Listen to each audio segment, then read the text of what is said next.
wasn't just about banning away Doomby, it was about banning away the rock that got FPX the game 1 win, got off those countless engages, and going into game number 3, FPX back on that red side, LNG on blue once more. I'm curious as to what changes, because yes, let's get the Renekton out of the way. Things like Karma, Set.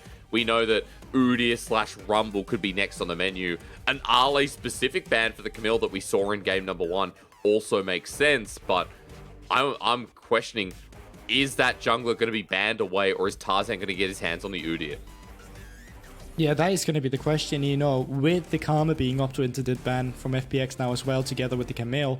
Lee Sin is still one of these champions that we know has had a lot of high priority in the draft phase, and now it's actually LNG themselves banning the Udyr here, and then leaving the pressure onto FPX to either ban the Lee Sin, and then you can go for the takeaways like the Varus and 88 carry. We've seen permaban today as well, being up and available. So there are some power picks you can go for here. LNG has kind of put the pressure onto FPX now. They opt in for the Lee Sin ban, but as I said, that leaves open the Varus. Maybe things like the Akali as well, right? You wanted to see it become a high priority and pick and ban in this final game between LNG and FPX. That too, of course, has been banned away. Lulu, first pick. You are sacrificing a little bit here for LNG, but it's a flexible pick. It's very flexible indeed. You can opt into a Kog'Maw down towards the bottom lane. You can opt in for Xin Zhao together with Tarzan again, as we just saw before. Now, of course, there is a lot of priority picks coming through, because if you go for the Lulu, FPX, I can only imagine they'd like to pick up this Varus as well themselves, just because it gives you that reliable poke as a backliner. It's very stable laning phase. First pick, though, is going to be that Nocturne, and we talk about ease of execution hysterics. It's very easy to create a dog pile composition together with Nocturne. It's literally paranoia and fly into the target you see. I mean, he has 100% presence. He's the only champion left, I believe, with 100% presence, apart from Renekton. Excuse me, Set's dropped a little bit there, so it's something that falls through. Every team's going to pick it up, and the Varus was already mentioned there. So 2 strong power picks for FPX, which changes the way they play this composition. A lot of range created here through the Varus. The engage we talked about with the Bruiser Nocturne. But you are going against potential Cog Lulu, or a team that is going to get buffed up by the shielding available. Yeah, so either you opt in for support here, but I think it could be quite crucial securing the Ezreal here. You already know the Varus is going to be dealing a lot of poke. I think Ezreal is the only AD carry left for that, and you can already see they're going in for a lot of backline dive here. So you want to be able to have an AD carry that's got mobility. You don't want to be stuck on the Jinx again. So I'd very much like if they lock in this Ezreal pick. Okay. And now onto the side of FPX, they can either go for a strong solo lane on 3 here, like the Akali, where you can ban out some of the strong champions you can go up against, or they can go for defensive support like the Braum, like the Tahm Kench that we've seen earlier. Tahm Kench especially, right, pairs up quite nicely. Maybe setting up a solid form of engage with the Solar Flare, the Zenith Blade as well on this Leona. Something that Crisp has played so well and loves roaming with too. So this makes a lot of sense. Instead of going for the Tahm Kench, you've got a solid game plan for FPX to start building foundations from. Yeah, you really have. And now from FPX, I can only imagine they'll start banning out some of these supports. Specifically, you're looking for some combination with Engage here. I actually suspect this Lulu to be a solo lane Lulu, just because it's not the best pairing with Ezreal. And taking a look at the FPX ban, it seems like they think so too. Now, solo laners are still up here, I would imagine. An Akali ban, a Lucian ban perhaps again towards Nogari or towards Stoinby. Kled, also a champion that haven't been picked yet. So there's still a lot of priority targets that I think LNG could remove here in this ban rotation. I mean, getting rid of TN's Rumble, thinking that, okay, that is definitely going to be a solo lane Nocturne, makes it quite interesting, right? You already mentioned the Kled as well, but you've got to go many different directions with one single ban left remaining. So leaving this Nocturne up, and again, having some of that flexibility on FPX's side as well, feels like a big benefit. While FPX know, all right, we got to get rid of top lane, we got to get rid of support, and something like the Wukong that could facilitate with the Xin Zhao makes a lot of sense. Very curious onto what's the Rise ban here coming through. I think they might suspect that they're going to be picking a champion themselves, which is going to have Rise as a counter here, but I think you could theoretically just go for the Akali here. You don't have to pick your jungler. You could just wait and secure this heavy backline, the priority champion that we've seen so many teams go for. But no, it's actually going to be the Gwen hysterics. So the Gwen coming through, I mean, a lot of teams still aren't too sure about this. Flandre's one who's played it the most. If it goes up against the Akali in the top lane, that'll be a lot of fun. But remember, don't put anything past Doomby. We haven't really seen any Gwen mids from my understanding. I'm just going to have a quick look through. No Gwen mids as of yet in the LPL. We've had one Gwen jungle, of course, so keep that in your back in mind. FPX still playing with the flexes that they've got in the Nocturne and Gwen. Yeah, and I think it will be a support they'll lock in here. I can only imagine that's going to be the case because, once again, Lulu Ezreal, not the strongest priority lane you can go for. It is actually going to be the Ezreal, and I want you back on the Rakan.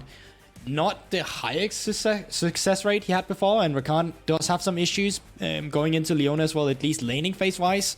So that can be quite tough. And now onto the side of FPX, you said it yourself, we have seen one Gwen jungle. So a Sylas could come through into the Akali as well. There's a few ultimates, actually. There's not too many ultimates you'd like, but we know it's a good matchup into the Akali. So there we go. That is going to be the composition of FPX. A lot of backline dive, and the same could be said for LNG, really.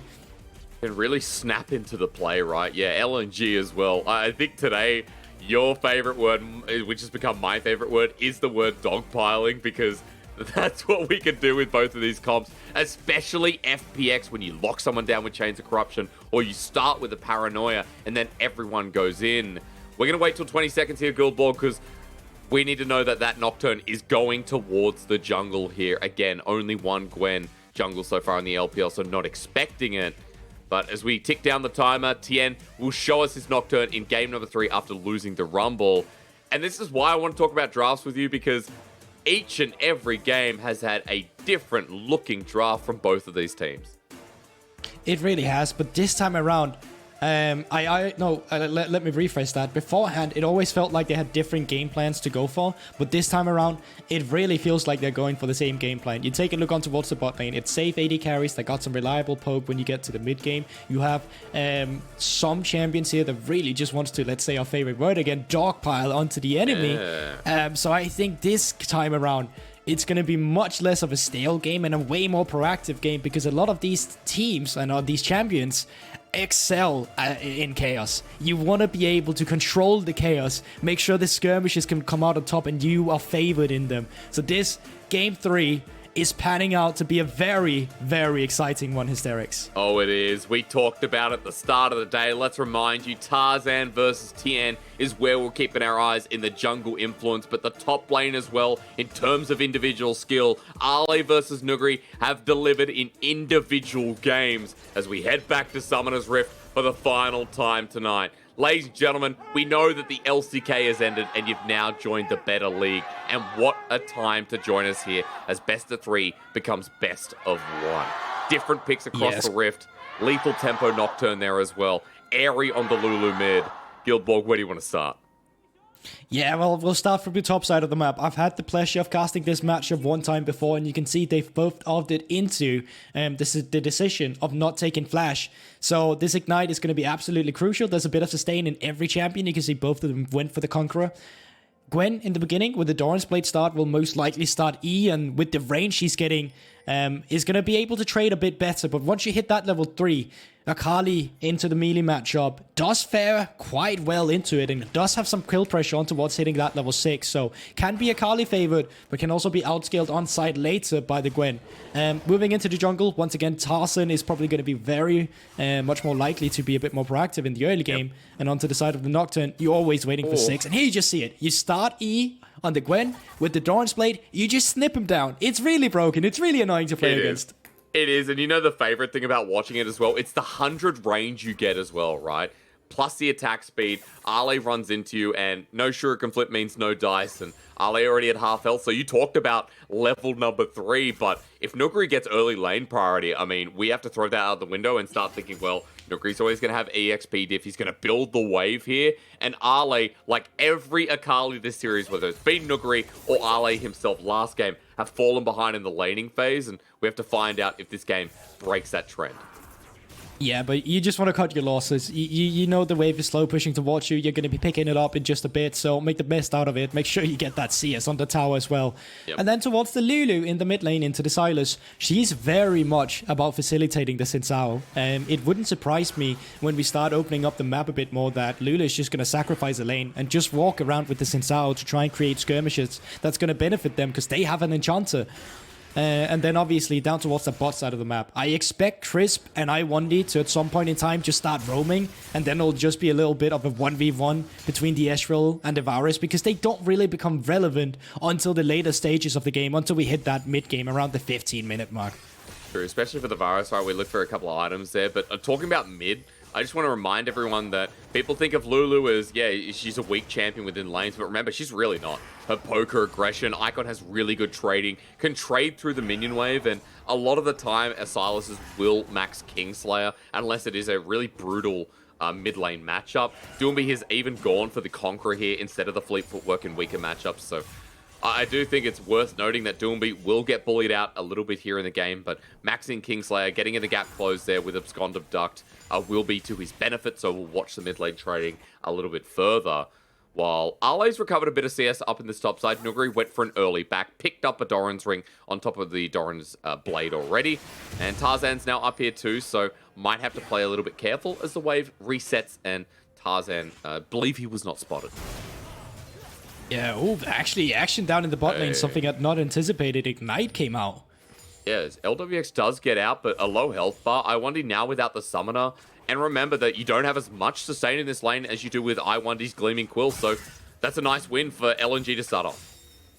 Yeah, for sure it is. And now, resets has come through from TN, but have not from Tarzan. So, okay, we can actually see the picture-in-picture, a little bit of a replay there. Seems like LWX just a step a bit too far forward, but yeah. Light wasn't really there for the follow-up. And once again, Tarzan have not reset, so should a skirmish arise where TN is part of it, he's actually going to have a pickaxe advantage, and that is something you most certainly do not want. So, as LNG, you just want to wait a bit for your level 6. You want to wait for Akali to be a champion you can play through.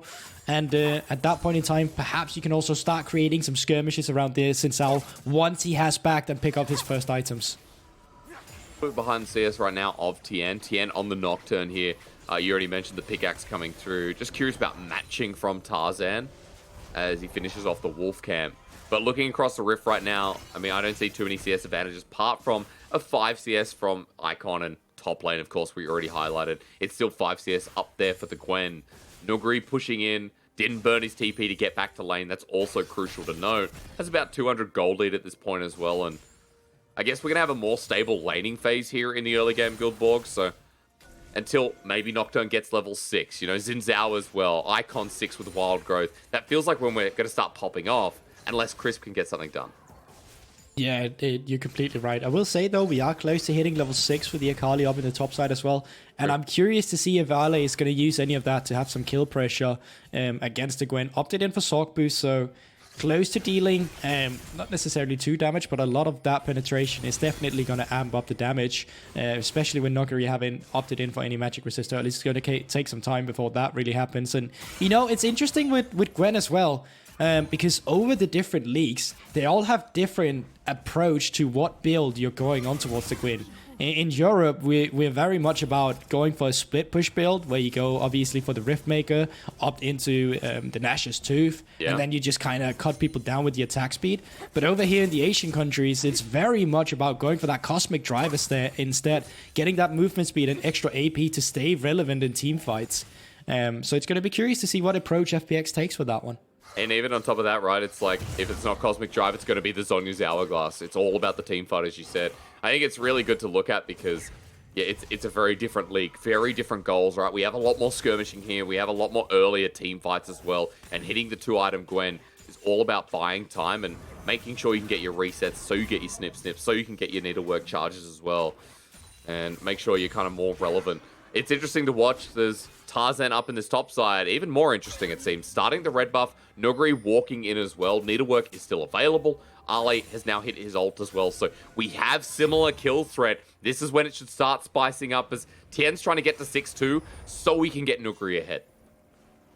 Yeah, he for sure is. And close to hitting level 6. You can see just one more camp and he's going to get it. I think he's just going to kill this Grox camp and he's going to be looking up towards the top side of the map. Tarzan did just back, so there's no help for Ale once this engage happens. No flash either. So he needs to make sure not to go in here now. He doesn't have Shuriken Flip either, but it seems like he's going to respect it. There is a slow, stacked minion wave pushing in towards him, so he doesn't really need to do much here. So it looks like Tian is just going to utilize that paranoia elsewhere. But the first paranoia hysterics is always crucial onto Nocturne. The level 1 cooldown is fairly long, so you want to make sure that once that is up, you get the most out of it. Because it just tells the other team that, alright, paranoia is down for a good while. We can play way more aggressive than we initially could into a Nocturne with level 6. And that can make it harder for FPX, especially around this long laning phase which we're getting in this kind of skirmish. But Rift Herald has been started up and bot lane is moving up from the side of LNG. I think we might get our first fight here. Yeah, Arle's walked in trying to buy time. Paranoia has been used by FPX as needlework over the wall. Arle's there as well. Tierney takes him and isolates him as well. First blood over to LNG, but Nuguri has started sniffing away. Good shielding here from Icon as Tarzan runs into it, gets a numbers advantage. And for FPX, bit of danger time here, but Nuguri's managed to secure the Herald. On top of Icon, he's snipping again. It's a double kill time. Shuriken Flip once again. Iwandi and Light want to take him down, and Ale can't go back in. Gets some healing, but dies in the end. A 3 for 2. LNG win out, but Herald over to the FunPlus Phoenix.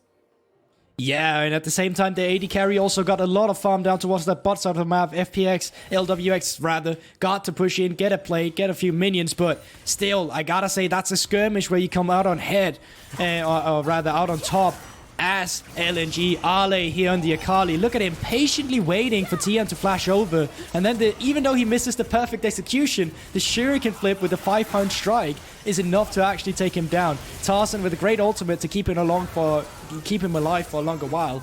And then about this time, it starts to get a bit uncoordinated from the side of LNG. They're not sure who they need to focus, and Doinby with the Kingslayer gets the healing, gets the little level up there, I actually think, as well, on towards the kill, and he stays alive, but Nuguri falls and gives double buff over to Light. So taking Stagut's inventories right now, you can see Leeching Lear has come through from both top laners actually, but looking at the gold, actually fairly even still across all members. You can see LWX 3,500, about the same on Light, and they're just going to continue with this one. They're starting up the Drake.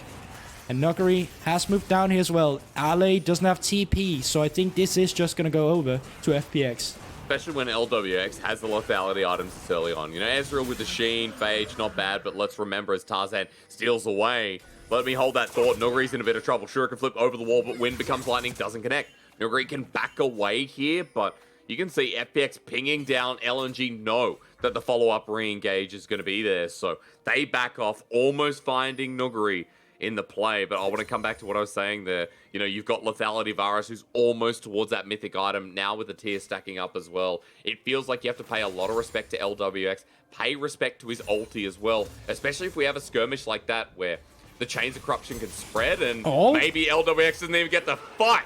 Down he goes. Light does the damage. Iwandi does the knockup. And from the way Iwandi played, it felt like he knew LWX didn't have any flash, but he did have a flash. He just didn't have the time to actually react to it. Light, Arcane shifted forward. Iwandi eat onto him, flash together with the quickness to get the grand entrance, and it was just easy picking there. LWX getting caught in a position where he's certainly not meant to. Yeah, I was going to say, it's like after just talking about him, oh, he's a threat, we got to watch out, and LWX in the middle of the lane by himself while Crisp is roaming up towards the top side. They're at least trying to put pressure down on this turret, which Nuguri sets up thanks to the Herald he picked up with a quick snip.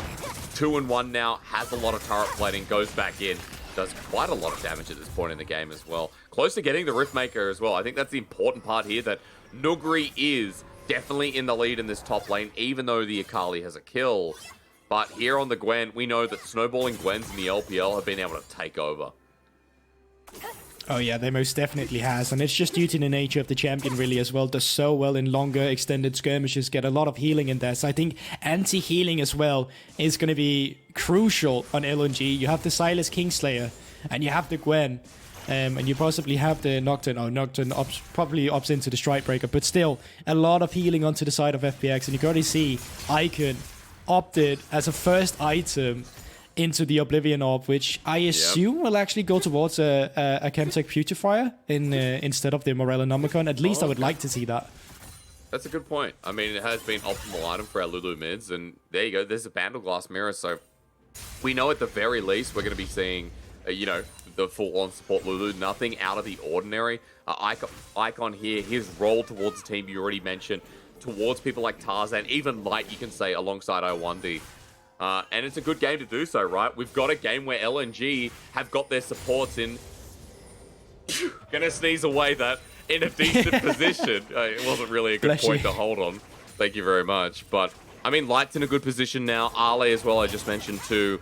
Even Tarzan, you know, has his first mythic item. So, even though Nuguri's got a lot of gold in his back pocket, LNG have started this game off, this game number 3, in a very decent position. Yeah, you know, it's kind of like the Avengers where it's kind of, we have a Hulk. That's kind of what FPX have right now, but with Nuguri, because the rest of the members are kind of falling behind. And you can see LNG, yes, top lane is quite dominated, but right now towards the rest of the map, they are definitely in charge. Oh, and they're engaging. LWX has to burn double summoner straight away. Quickness into the backline. LWX should be dead here. Ignite Gleaming Quill, but the re-engage from FPX, they've cornered them down. Wild Growth stolen away, I believe. Tien is absolutely massive, surviving with his lethal tempo, but this doesn't look too good. Tarzan cleaning them up. The license to kill is still there, and LNG do it again. And we just continue with that analogy. You have that Hulk up in the top side. That's Nuguri. He gets all the gold. But LNG right now, they have a team. And they're determined to take down the bot side of FPX. Still very even in gold due to different strengths like elsewhere on the map. Top side of the map, FPX really strong. Bot side of the map for LNG, super strong as well. This game is still very much competitive despite all the kills going over to LNG. Man, I've been impressed with I1D through this series. I'm still impressed. I mean, setting up for the engage, it was a nice pick. Double summoners blown straight away, and FPX wanted to double down on that. All they get is the top lane turret. Let's have a look again, Guildborg, because diving through the turret, I don't think we expected this from Tarzan. No, I really did not. And honestly, despite LWX going down, he had a really good chance of corruption to stop the Rakan mid W. And then we come down to the skirmishing. I thought it looked so chaotic. The fact that Light gets to Arcane Shift out of this one and stay alive despite getting stunned, really is just making matters worse. Because if you were able to get that shot down onto a carry, at least you would have gotten something great out of the situation as FPX. But they just get nothing. It's only the top side of the map that get anything in. Yeah, so Nuguri versus the world feels like the course of action here for game number 3. Everyone else doing well. Ale waiting for his prey that Ashura can flip time, and he's straight into the Hallowing Mist. Ale gets snipped around. Nita worked down as well. You thought it was over. The execution, no! Both walk away with only a bit of health. And you know, it's a crucial Hallowed Mist that actually dodged one 5-punch strike. Had that come through, Nuguri probably would have gone down, but with both top laners forced to back. Oh no, they're actually TPing in. It's stolen. FPX has stolen the dragon. Number 2, Chains of Corruption has spread. This is what we talked about. Nuguri's joined in as well. Into the backline, they've got I1D. They've got themselves a bigger beefcake as well. FPX low health bars though as Light joins the fray. Ale in as well. Gets 1, gets 2, and now it's up to Nuguri yet again. But there's too many people left alive, and FPX are cleaned once more. LNG are coming out of the woodwork. And crucially, Nuguri's shutdown just went over to Ale as well, so that's a lot of extra gold you can spend on towards the Akali.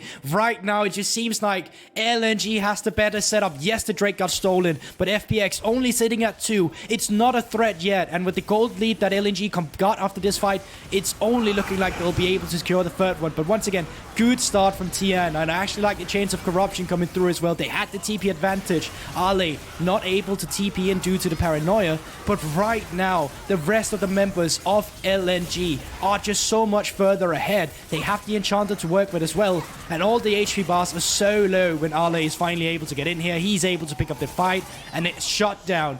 Going over to Ale as well is only making matters worse. Both top laners big, but Ale reaching him is not a good thing here for FPX.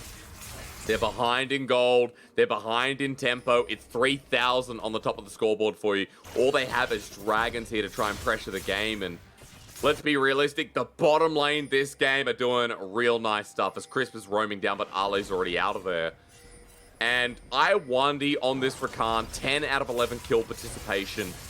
has been on point this game, and I think throughout this series as well. I mean, iWonder has been a great support throughout the league, we should say. So Locker picked up, able to dive into the backline, and now FPX will stem some of the bleeding here with this turret, but Guildborg, I mean, there's Herald. That'll bring even more tempo into the game for them.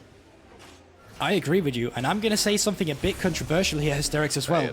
I think iWonder is outperforming Crisp in this series. I think Crisp has a really good series on towards the Tankage, but afterwards, it kind of felt, it kind of felt like iWonder was just on top of the play here, and he's kind of making good use of his teammates here under to the Rakan. He's not being a frontliner per se. You can say when the team fight starts out, he kind of he waits in the back and he eases on towards the teammates, and that's out of nowhere how he starts these engages. This time around, he didn't even use the Grand Entrance to use it. He just used the quickness to stack up 3 members. Then he got the Grand Entrance down and got a 3-man knockup, which was crucial for the rest of his team to pick up the kills. I think he's done a stellar performance onto the Rakan. I mean, he really has, and is someone who, again, goes underrated here in the LPL. Alongside, you know, the facilitating staff in this game, that is Icon, we have to highlight as well. At this point, Arle, Tarzan Light, the core damage dealers in this composition, and LNG still looking real good here. I'm curious about the next fight, because if LNG are able to push some momentum, bring some of these second items, third items to the Rift, feels like FPX definitely can't fight it, and LNG going to get a free couple of objectives on Summoner's Rift. But historically, over the course of this series, they should have time if it goes like the other games. Both games had been at least 30 minutes long. It's come down to multiple Barons, but with this second Herald, you can see LNG, they're really looking to accelerate. They might even get a third charge on towards the turret. And they should. Inhibitor turret at the ready. Tien here to wave clear, but third charge going to come through. Tarzan just walks up, but it's smited down. Nuguri baited in. Need to work there. Everyone at half HP. Look at what Doombee's doing in the bottom side of the map. You see, bottom left of your screen, ladies and gentlemen. He trades off the inner turret. That's something for FPX, but LNG, I think, better off that they didn't go too far. Nuguri still does a hell of a lot of damage. Yeah, I completely agree with you. And once again, good cross maps to come through. So despite not having a Herald, they still kind of trade even with that one for Doinby. But reset should come through now. 1 minute until that infernal Drake Hysterics. And FPX could be looking to make themselves onto Soul Point. But you talked a bit about it. I don't think they're in a position where they're going to be able to contest it. I think the game plan for FPX now is just going to be, all right, we're going to give up this third Drake. We're just going to let LNG stack their stack in first now. And then we're just going to wait for our items so we feel confident enough when we finally get them to fight. And specifically for Varus, that's around those 3 items. You want to get that Cyrilda Scrotch. You want to get the Muramana to come through as well for your poke to just half HP the rest of the members. And when you get to that point, you can start the dogpiling as well. You can poke them out. You can come in with Tien. You can walk in with Doinby, who's stoling away Arle's ultimate. And then you can start to look for the fights. But FPX posturing like they actually want to contest this objective. Very surprising to me. Doombe stolen away the Xin Zhao ultimate. Present guard at the ready. Note that we do have Nuguri with 2 items now as well if the Gwen comes in, but it is a Nash's Tooth that we can talk about after the fight. Dragon's been started up. Tien with ulti. He's a level 11 Nocturne. And Arle sitting behind. Vision denied. He's going to lens here. It's actually still picked up by the control ward. Poke coming through from LWX. Tien getting zoned away. iWonder on the backside. Look at where iWonder is. Paranoia in as well. Dragon secured by LNG, but FPX already taken a huge chunk thanks to Arle, who's at full HP. Nuguri there as well. Chains corruption to disengage. Quickness into the backline. 4-man knockup from iWonder as well. LWX still alive, but FPX are being blown apart. Light can arcane shift in, and it looks oh so fine. Doombe as well, blown to asunder, and Crisp has to watch the world burn.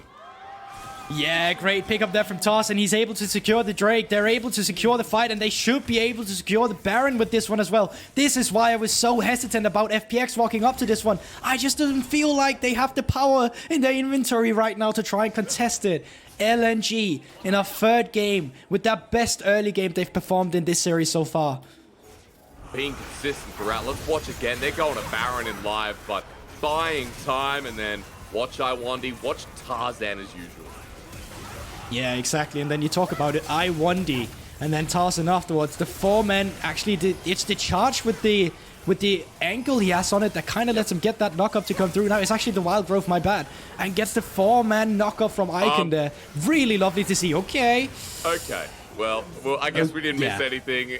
Tien tried to flash in, ladies and gentlemen, but Baron went over to LNG. So this feels like you're putting it in the too hard basket at this point. Gilborg, we started out looking at FPX's comeback. Game 2 was theirs to win, but Game 3 is definitely LNG's to take away.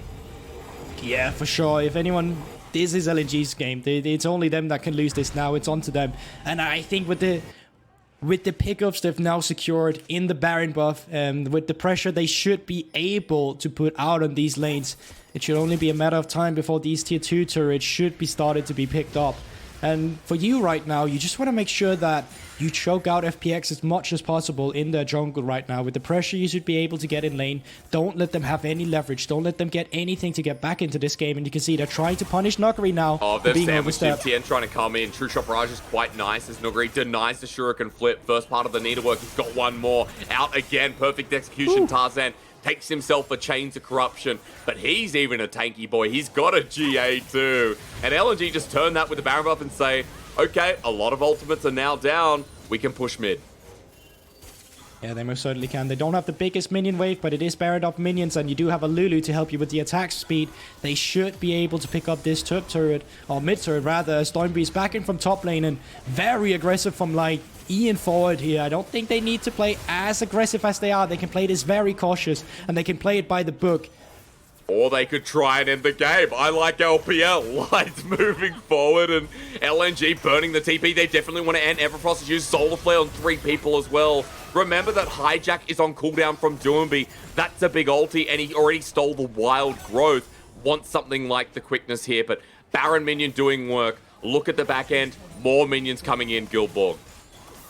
There is no way they're actually going to be trying to siege this one. Solar Flares and cooldown. Paranoia's just waiting a few seconds, and Needlework did just come out from Nuguri, so this looks like the final stand for FPX if they keep going on this one. Zenith Blade, Paranoia into the backline, but Crisp is burnt immediately down. FPX are diving in. Tien tries his mightiest, but Doomby can't even do a thing. Ale under turret, goes invulnerable for a moment. Doomby jumping in, but taken down. And LNG at the door of FPX's base may have done it. Onto Chris. They need a knockup. They need a kill, and they'll find it. The Phoenix doesn't fly today. It's about Li Ning sitting on top of the table at the end of week 2. And Hysterics, if you had told me at the start of LPL that LNG would be sitting at the top of the table undefeated 4-0, even as a fan, I would have told you, why are you playing with my feelings? Why are you lying to me? Why are you getting my hopes up? But this is not a dream, Hysterics. This is reality. And they just beat out FPX, giving them their first loss and remaining undefeated themselves. You know, I love when I'm wrong. I love when I'm wrong because it means that something beautiful's happened. I put LNG low in the standings. My power rankings at the start of the split. And boy, was I wrong. LNG have come into this split so damn strong. Ale up in the top lane has been a joy to watch this series. Icon as well, having a stable split. But the leader in the jungle, the man they photoshopped as James Bond with a real-life handgun, is bringing that handgun onto the Rift and showing that he's a jungler to watch. And this is really bringing joy to my heart. The fact that the pictures we're seeing on the screen right now, how happy they are on the side of LNG, smiling as well. Because I remember seeing them getting knocked out in spring playoffs and how demoralized the faces was. 17-minute loss was what was handed to them. And this time around, they are looking quite unstoppable, heading further into the LPL during this summer split. They are, and they sit on top of the standings. Now, of course, EDG can match them here, but at the end of the day, they'll be sitting there nevertheless at 4-0 or 4-1. And it makes us real excited for RNG coming up this Sunday as well. That didn't even look like a good match on paper, but now RNG, they're going to return to OMG tomorrow, but against LNG, I'm really excited for that one. Feels like a natural match of the week, and this one definitely delivered. If we're talking match of the weeks, I mean, this wasn't one, but FPX versus LNG, Gilborg, an absolute pleasure to cast. They made it one. And once again, my debut, and this is the last series I get to end on here. I could not have asked for more. And as an LNG fan, it's just crazy. I am extremely happy with the outcome. And we talked about it at the start of the day, Hysterics, how with the schedule that LNG has had so far, it kind of felt like a stairs with skills. They kind of went up above. They started out with V5, went on to BLG, then JDG, now FPX that they have beaten. And now a big step awaits them when they'll have to try their forces against the like of MSI champion, RNG. I mean, they've beaten one champion. What is another? It doesn't matter about recent form or not. It is tragic though. Let's start with FPX. Let's wrap the present and then put it under the tree and see who opens it next, because FPX in game 2, that was their game to win. It looked like a 2-0, however competitive, and it all got thrown away. And in this game, through the top side, through the early plays, they got beaten. They got out rotated, and through the bottom lane dives a couple of times there, Tarzan and Wandy just gave everything to light Nale on a platter. It also felt like some of the members were not on the same page. I feel like Doonby was doing a good job at always trying to cross-map whenever he really could.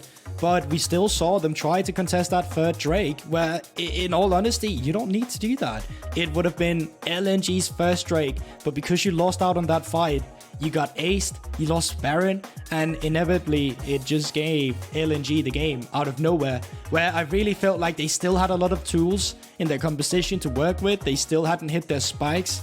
And it just came down to the decision making this time around. FPX to me still remains a bit shaky, but once again very strong when they're finally ahead. We saw what they did in game 1. We saw what they did in game 2 with their early game, but in game 3 everything just fell apart for them.